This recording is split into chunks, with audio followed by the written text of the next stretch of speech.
football à 11 football à 11 moo amul morom si amul morom football dans le monde. Je pense que ñi bëgg li muy drainer si nit football à 11 benn football du ko drainer mais du soccer au-delà du sport dafa nekk un peu de ludique et un peu d'événementiel. donc boo xoolee fi ñu koy footballé dafa nekk football géej football géej en général dafay attirer ay nit moo dafa am ay public am na public bopp waaye bu ñu fàtte ne comme ni ko gouverneur waxee même bu dee ne am nañ population bu bari bu bëgg ñëw les contraintes sanitaires dina tax ne il faut ñu gérer loolu yëpp beneen bi mooy Sénégal dafa am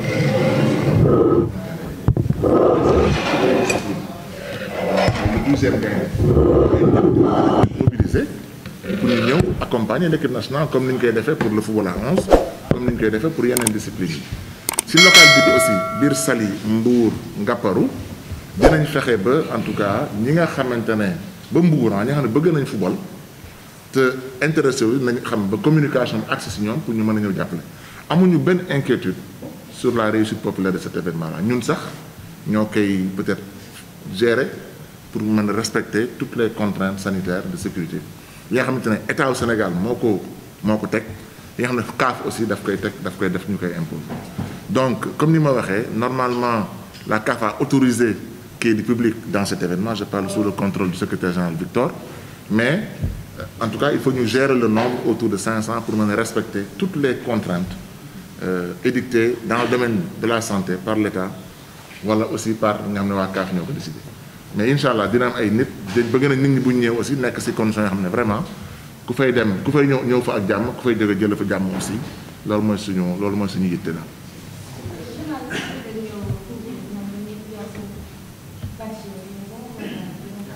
dégguma baax madame.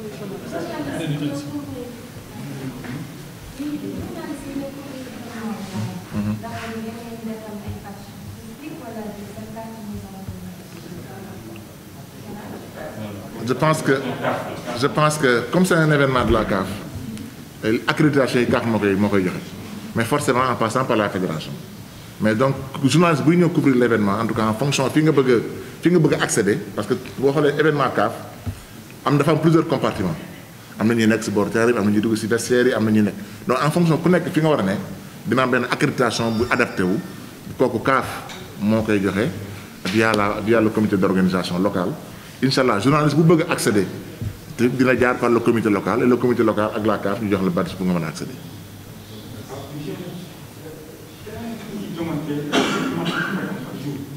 waaw.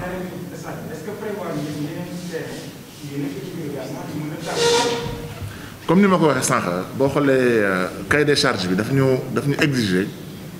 ñu am ñaari terrain bi ñu am compétition officielle ak terrain bi ñu am terrain préparation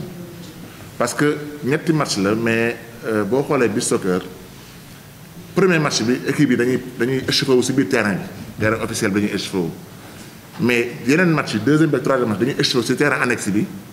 dugg seen BC bu ñëwee dañuy donc effectivement am na beneen terrain boo xamante ne mooy permettre équipe yi di jouer deuxième heure ak troisième heure échauffé wu avant ñuy ñëw commencer compétir. voilà man dama bëggoon laajte xam nga beach soccer moom amul championnat buy daw fii Sénégal ah. loolu am na non bu amee. c'est-à-dire que je veux dire que bu amee comme ni ñu fu seetaanee dem football à 11 wala lu ñu naataangoo journaliste yeeg yooyu am na si yoo xam ne ay pàcc yoo xam ne ci wàllum règlement ak nu muy demee ñun dañ ko war a wasaare pour public. mais est-ce que ñun aussi prévoir nañ loo xamante ni ñun dinañ ñu gën a wan lan mooy beach soccer règlement yi ak lan la nekkee daal pour ñu mun ko mun relayer parce que xam naa ni man bari naa ci ay morom gars yi am nañu ñu ci xam nii waaw mais globalement mais dans le fond il y a des choses. d'accord c'est question bu am solo la parce que je pense question bu am solo la ñu ngi retaan mais question bu am solo la première précision bi mooy quand même Sénégal am na championnat beach soccer depuis 3 ou 4 ans Dakar am na 16 équipes beach soccer Saint-Louis am na 4 équipes beach soccer et am na kuy si Yëmbal moo nekk champion depuis 2 ans mooy gagné équipe bi Yëmbal mooy gagné donc am na championnat beach soccer ñu ngi liggéey pour sax pour gën ko élargir parce que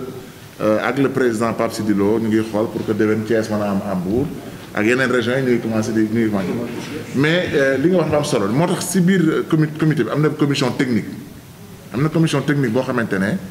mën nañu demander ba def le résumé des règlements de Beach Soccer mais bon je pense aussi boo duggee internet di mën a am un peu le résumé des règles de Beach Soccer dañuy jouer en général sur 3 fois 12 minutes c'est un chrono bloqué donc c'est vraiment 12 minutes effectifs c'est un chrono bloqué et effectivement bon c'est des premières règles quoi mais mën nañ créer benn kit effectivement pour les journalistes si c'est nécessaire loolu du am problème quoi.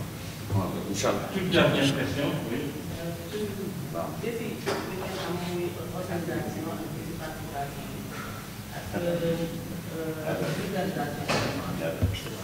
waaw défi yi moom comme ni ma ko waxee sànq si nasaraan premier défi bi mooy organisation xam nga booy accueillir ay nit sa dëkk da ngay fexe bu ñu fiy jógee ñu jógee fi ak benn expérience boo xam ne suba dinañ ko fàttaloo ko toujours expérience bu rafet bu neex donc loolu mooy suñu premier défi te tey suñu toogaay fii tey autour du gouverneur et de tous les du préfet de Mbour du gouverneur du préfet de Mbour et de tous les services pour que Sénégal en tout cas réussir l'organisation de cet événement là je pense que li ñu fi dégg tey ak li ñu décision yi ñu fi jël ak disposition yi ñu prévoir di ko jël bu ñu ko tegee normalement waruñu am inquiétude pour relever le défi de l'organisation en tout cas nous sommes derrière le gouverneur derrière le préfet